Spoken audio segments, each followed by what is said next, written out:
Before we begin, tell me where you're watching from. And if you agree that service to this country never expires, hit like and subscribe. Because what happened to the man you're about to meet should never happen to anyone who has ever worn the Navy SEAL trident. His name was John Harlan, a former Navy SEAL who had crossed the threshold of 70, now quietly tucked away in a small house in the suburbs of Chula Vista. Just a few miles from the naval base at Coronado, where memories of grueling training and deadly missions still echoed like the waves breaking along California's coastline. His life now was simple, almost idyllic, if not for the aches that reminded him of the past. Waking at dawn with a cup of pitch-black coffee, no sugar, no cream, just like the emergency strategy briefings of years gone by, then spending most of his mornings tending the tiny garden behind his house. There, sunflowers stood tall, their faces turned toward the light, a silent tribute to the teammates who had fallen in far-off deserts where the sun scorched the flesh and turned everything to dust. They were not just flowers, they were symbols of resilience, much like the way he still stood even as time had worn down his body. He rarely spoke of the Purple Hearts discreetly displayed in an old glass cabinet, or of the special operations in Iraq and Afghanistan, where he led SEAL teams into enemy fire to rescue hostages, his heartbeat pounding like a war drum. Instead, John chose silence, a discipline forged in his Coronado days, where "silence is golden" wasn't just a saying, but a survival tool. But the society around him, especially at the VA hospital in San Diego, a massive facility with 296 beds serving thousands of veterans each year from across California, often viewed him through a lens of caution laced with disdain. In its fluorescent-lit hallways, where the smell of disinfectant mingled with the faint hum of machines, men like him were seen as relics of the past, ghosts demanding privileges from an already overburdened VA system. Young staff absorbed in their computer screens and piles of administrative paperwork often whispered behind his back, "Another old guy wanting VA benefits," with a half smirk, as if the scars on his body were nothing more than the jokes time had etched, rather than evidence of sacrifices made for the freedom America so proudly celebrates. Today, John entered the hospital with a simple goal: to pick up a few doses of pain medication for the persistent back pain from an old bullet wound, a gift from sleepless nights in the desert, where fine dust crept into every crevice and turned rest into a luxury. He wasn't seeking attention, only to finish his errand quickly and return to his garden. Wearing his worn jacket, he waited in line patiently, as SEALs are trained to do, silent, observant, biding his turn without complaint. The line moved slowly, numbers were called, and finally, he stood before the reception desk. That's when Tyler appeared, a young man with hair slicked to a glossy perfection, as though he'd just stepped out of a hair gel commercial, impatience radiating in the way he tapped his fingers against the keyboard. Tyler arched a brow at John's VA card, pausing when he saw the faded creases in the paperwork.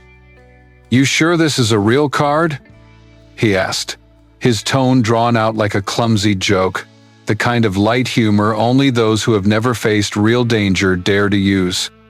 John simply nodded, his hand trembling slightly, not from fear, but from the flood of memories rushing back from desert nights where gunfire echoed and brothers fell.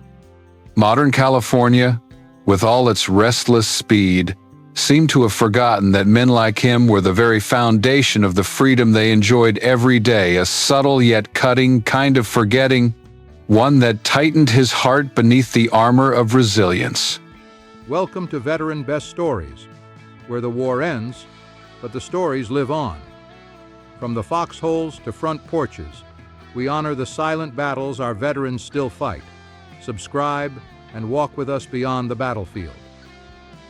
When John Harlan finally stepped up to the reception desk at the VA hospital in San Diego, The air in the hallway seemed to thicken, the calling of numbers echoing like a reminder of the patience he had honed over decades. He presented a worn VA card, its frayed edges telling the story of years forgotten in an old drawer, along with his DD 214 discharge papers, the official document from the U.S. Department of Defense, printed 2 decades ago when he formally left the life of a SEAL. These weren't just papers. They were a silent chronicle of a glorious past. When John had led Navy SEAL teams into daring missions in the Persian Gulf during the 1991 Gulf War, boarding Saddam Hussein's oil tankers under pitch-black skies, with the crash of waves and bursts of gunfire blending into a deadly symphony. Then came Afghanistan, where he took part in the manhunts for the Taliban in the infamous Korengal Valley, a hell on earth of treacherous terrain and enemies hidden behind every rock, where every step could have been the last. These operations demanded more than brute strength. They required razor-sharp intelligence, quiet sacrifice for teammates, and unwavering loyalty to the flag he had sworn to defend. But the cracks in John's modest exterior began to show in subtle details, the kind only those who had been there would recognize. A faded scar across the back of his right hand, about 3 inches long, was a relic from a brutal encounter in Fallujah in 2004, where he dragged a wounded teammate out of an enemy encirclement. Blood, mixing with the dust of Iraq. The way he stood straight, despite the pain, a habit from the grueling Bud-S training at Coronado, where SEAL candidates endured hours in freezing water to forge unbreakable willpower, set him apart from the weary crowd. It wasn't arrogance. It was the instinct of a man who had learned to turn pain into strength, a quality that makes American audiences proud of the silent heroes who safeguard the freedoms they enjoy every day. Tyler, the young man with hair so slick, it looked as though he had just stepped out of a hair product commercial. A touch of light humor, in contrast to John's stern demeanor, swiped the VA card and paused at the computer screen, narrowing his eyes as though examining a clearance rack item. "This VA account under the name John Harlan hasn't been active for years," he said, his doubtful tone creeping in like a cold draft from the hospital's air conditioning. These documents looked like they were printed back in the typewriter era. John didn't argue, didn't offer a single justification. Instead, he reached into the pocket of his worn jacket, where a challenge coin had lain quietly for years. It was an authentic SEAL coin, engraved with a legendary trident, an eagle with outstretched wings symbolizing dominance in the air, a flintlock pistol for strength on land, and an anchor for mastery at sea, a symbol every Navy SEAL treats as a sworn bond. That coin had been presented to him by his own team commander after a mission in Afghanistan, where he had crawled across rough terrain under heavy fire to pull a wounded brother to safety. He placed it on the counter slowly, as a quiet invitation for recognition. Tyler merely glanced at it and smirked the "I've seen it all before" grin common among the young, tinged with a clumsy attempt at humor that eased the tension yet underscored the injustice. "Anyone can buy one of these on eBay nowadays," he said, then motioned to security, his voice echoing down the hallway. "We've got ourselves a fake SEAL trying to get free meds. Escort him out." John didn't react with outrage. He simply picked up the coin, slipped it back into his pocket, and sat down in the hallway's waiting area, his eyes turning toward the American flag fluttering outside the hospital window, a silent reminder of why he had once fought. That silence wasn't weakness. It revealed a deeper integrity, forged through every SEAL trial, the refusal to prove oneself, because true wounds, both physical and unseen, aren't displayed on paper or in coins, but are etched into the soul of a genuine American warrior. It was a quiet strength that could convince any audience that, in a nation built on freedom and sacrifice, men like John deserve honor, not suspicion. But was John's silence the end of the story, Or the prelude to a turning point that would force the entire hospital to change? Take a moment, drop a 1, or I'm still here, in the comments to keep listening. John Harlan's silence in the hallway of the VA hospital in San Diego, where the American flag fluttered outside the window like a quiet reminder of forgotten sacrifices, was quickly broken by a ripple of tension spreading through the air. Snickers from a few younger patients' earbuds in, phone screens glowing began to rise, forming a clumsy chorus tinged with a dark strain of American humor. The kind you'd see in sitcoms where a hero is mistaken for a fraud. Some whispered into their phones, filming him in secret with awkward zooms, as if making a TikTok about the fake SEAL old man for likes. While security, a tall but hesitant man in a uniform just a bit too tight across the shoulders, approached slowly, as if weighing whether to step into a scene that might turn into a viral meme on California's social media feeds. John remained seated in the waiting chair, offering no words and no gestures of protest. Yet his subtle action, tightening his grip around the trident coin in his jacket pocket, his calloused fingers shaped by years of handling rifles and ropes, drew the attention of a few around him, like a quiet signal from the past being awakened. It wasn't anger, it was SEAL instinct, forged through long nights in the desert, where every movement could save a life or end it. It was that moment which caught the eye of Elena Vargas, a former Navy nurse in her early 40s, with her hair neatly tied back and a professional bearing, working at the nearby registration desk. Elena had once served at Balboa Naval Hospital, just a few miles north, where she had seen real SEALs use challenge coins as a ritual to honor teammates' coins given after successful missions. Symbols of loyalty and sacrifice for the country every American should be proud of. She recognized John's trident coin immediately, with its sharp engravings of the eagle, the flintlock pistol, and the anchor not a cheap fake, but proof of heroes who had defended freedom from the Persian Gulf to the Hindu Kush Mountains. "You just made a big mistake," Elena told Tyler, her tone firm but steady, like a commander correcting a rookie. "That coin's not a fake. It's worth more than any medication here, because it represents lives saved and oaths that never fade." Tyler snorted, the smirk of youthful skepticism spreading a light, careless humor of someone who thought everything could be bought online, blind to the deeper value behind it. "If he's so important, why's no one here with him?" But Elena didn't answer. She stepped quietly into the hallway, sunlight from California streaming through the glass, and placed a call to a former commanding officer at Coronado, the base where SEALs still train daily. Their shouted cadences echoing like reminders of America's legacy. The call was brief, but enough to trigger a chain reaction, because Elena knew trident symbols didn't appear by accident.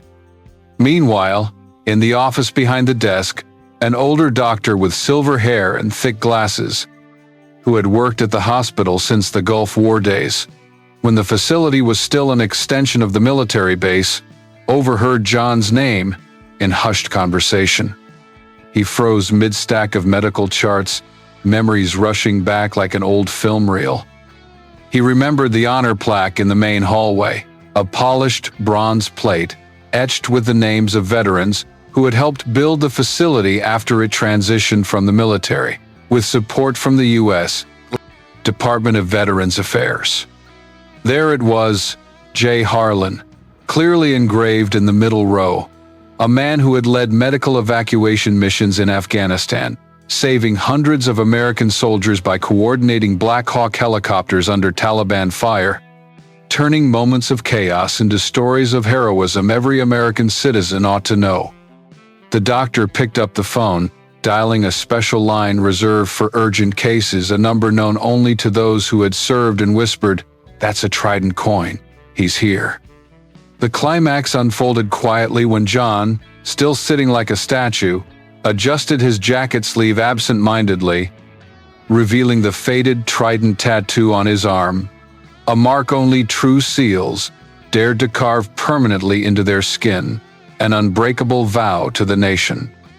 The ink had aged, but its meaning remained sharp, prompting nearby patients to start murmuring, their tone shifting from mockery to curiosity.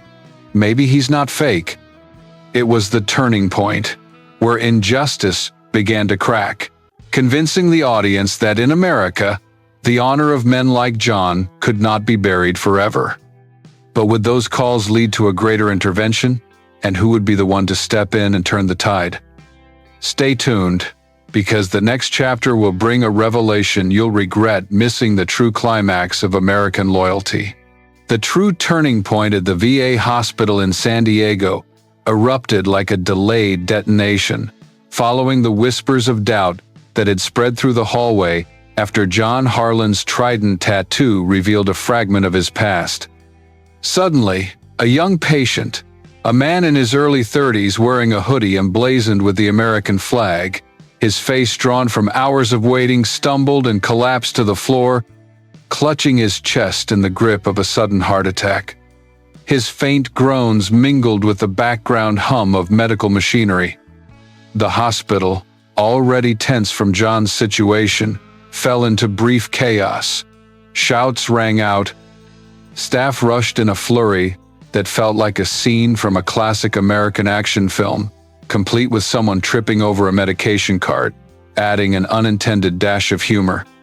It was the kind of chaotic moment that draws a fleeting smile, a reminder that life sometimes plays out like a tragicomedy. John Harlan rose without a second's hesitation. Though worn by the years, his body reacted with the instinct of a SEAL honed over decades, like a machine triggered from deep within memory. Drawing on experience from brutal missions where he had treated teammates under enemy fire in the deserts of Iraq and the mountains of Afghanistan, he dropped to one knee beside the patient, his movements quick but precise, like a seasoned performer on the battlefield stage. He checked the man's breathing, then began CPR, compressions and breaths following the precise rhythm of military protocol skills forged in BUD/S training at Coronado, where SEALs learn to turn chaos into order, to save lives amid explosions and choking dust. "Call an ambulance," he commanded, his voice calm yet authoritative, echoing down the hallway like an order from a grizzled commander, his hands pressing with steady force strength that still lingered from days spent carrying an M4 rifle and diving deep beneath the sea. Tyler, the young man whose slicked hair was now tousled by the overhead fans, a small, almost comic detail, as if he'd been caught in a sudden whirlwind, stood frozen behind the desk, eyes wide with shock. The security guard stepped back, unsure how to act in the face of what he was seeing. Elena Vargas, her Navy nurse instincts from Balboa kicking in, rushed to John's side, kneeling to check the patient's pulse. Their coordination was seamless, like a team reunited from service days past. John never paused, even as sweat beaded on his forehead. Each strong, measured compression was a reminder of the times he had pulled comrades out of Taliban fire in Helmand Province, wounded himself, but still pressing on, sacrificing without ceremony for his brothers and for the star-spangled flag that symbolized the freedom every American cherishes. In that moment, his true character shone not through speeches or arguments, but by answering insult with rescue. It was the distilled essence of the American warrior, men who have bled for their people without asking for reward. The trident coin in his pocket seemed to pulse with the patient's heartbeat, an inner reminder of his oath, awakening compassion in those around him from the young patients who had been snickering minutes before. Now silent, to the hospital staff gathering nearby, realizing that the injustice they had witnessed was nothing but a fragile shell over real strength. When the professional emergency team finally arrived, with a defibrillator and trauma bag, John stepped back with humility, wiping sweat from his brow, his breathing steady, as though finishing a training drill. The young man began to stir, his heartbeat stabilized by John's timely intervention. The hallway fell silent. Not the silence of suspicion, but of quiet reverence, proving to all that in America, heroes like John don't just exist in films, they walk among us, living reminders of sacrifice and compassion. "He just saved him," Elena whispered, her voice trembling with respect.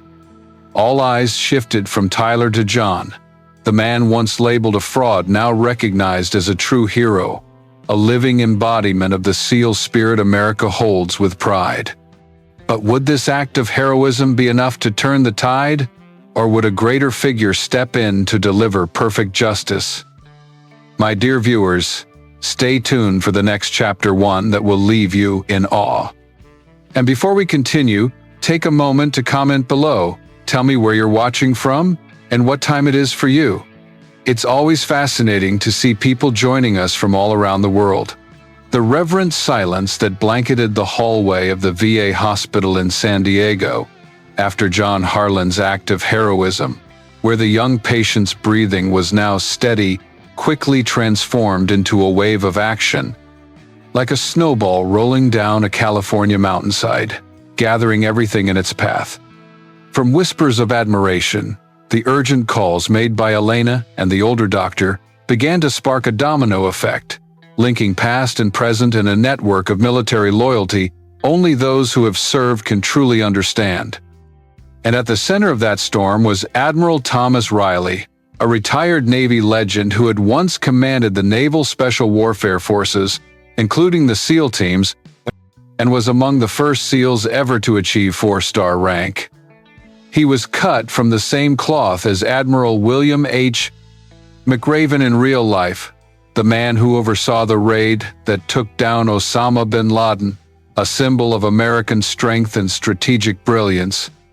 Riley was in his office near the Coronado base, just a 20-minute drive from the hospital along San Diego's sunlit coastal roads, when he received the call from an old commander.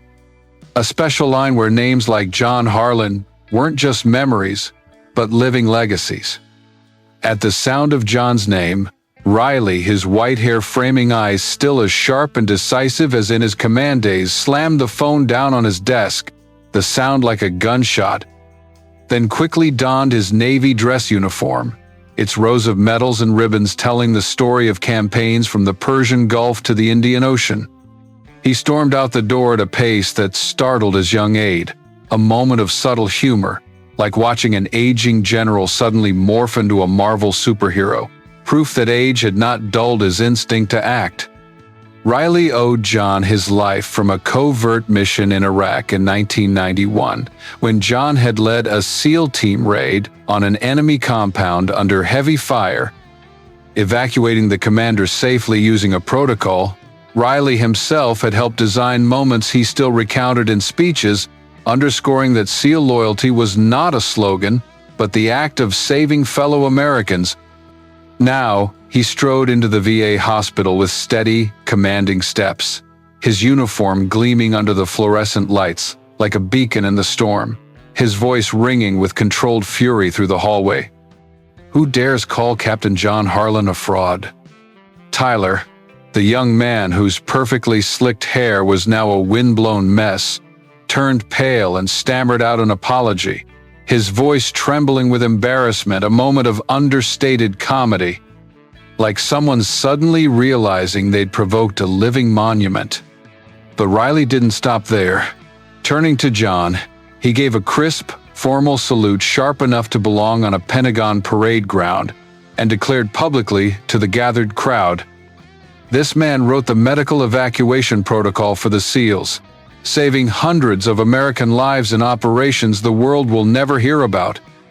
This hospital exists because of men like him, heroes who bled to protect the freedom we enjoy every single day." Around them, the community patients, staff, and fellow veterans in the waiting chairs began to rise spontaneously, murmuring apologies and acknowledgments. It spread like a wave of respect through the hallway, reminding Americans of one of the nation's core values: unity in the face of injustice.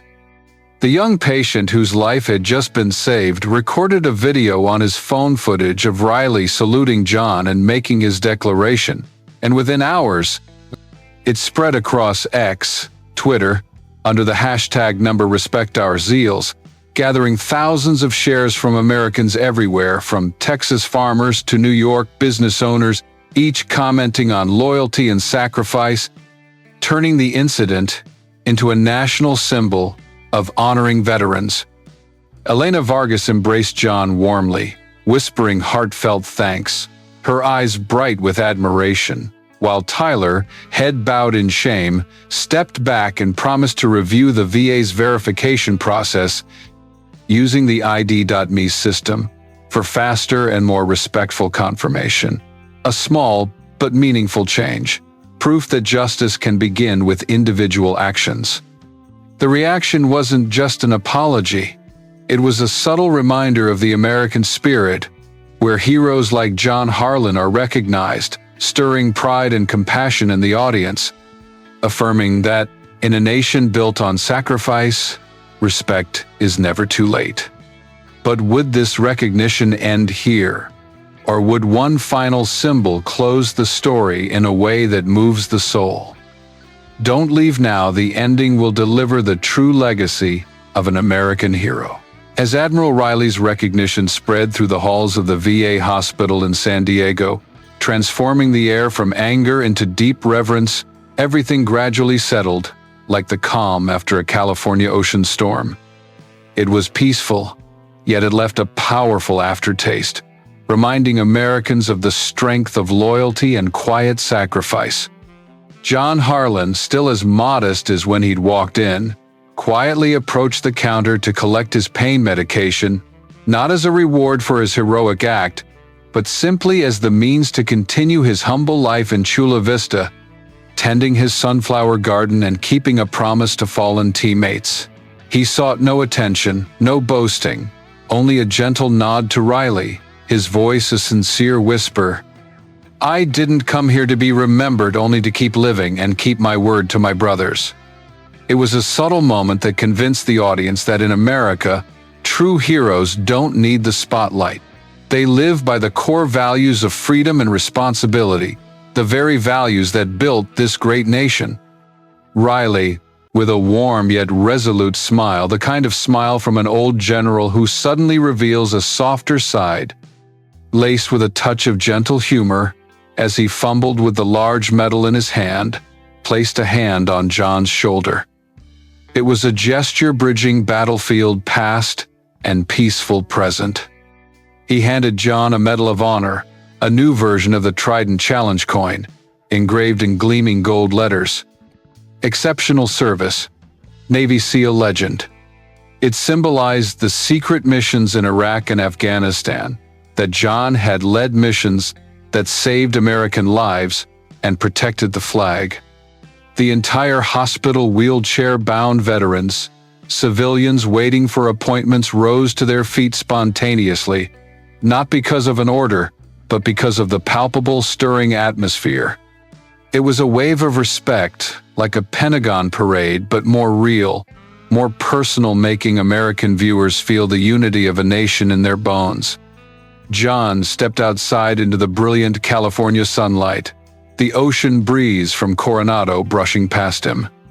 The American flag fluttering outside the hospital window now carried a different meaning, no longer a forgotten emblem in the rush of daily life, but a reminder of healing and renewal, where wounds, both physical and unseen, are mended through respect. That weekend, a new line was engraved on the hospital's main hallway honor plaque in polished bronze. John Harlan, Captain, Navy SEAL, honor and silence. No cameras rolled, no bold newspaper headlines, but those who were there, Tyler, now bowing his head in reflection, and Elena, smiling in gratitude, stood taller, spoke softer, as if John's story had changed them from the inside. The story spread quietly, healing not only John's wounds but those of a nation that sometimes forgets its true heroes in the pace of modern life, reminding viewers that in America, honor does not need noise to last forever. The Trident coin, once mocked as a cheap trinket, now rested quietly in his pocket, closing a chapter filled with emotion, leaving behind the echo of eternal loyalty, a symbol of healing and rebirth. Proof that sacrifices like John's are the bedrock of the American dream. But have you ever wondered, could a story like this unfold near you? And what would you do if you witnessed it? Don't leave now. Thinking about it might make you regret missing the chance to honor the heroes around you. Thank you for staying with us. Let us know in the comments where you're watching from and what time it is for you. It's always fascinating to see people join us from all over the world. Comment 1 if you think this story was worth telling, so we can bring you more stories like it.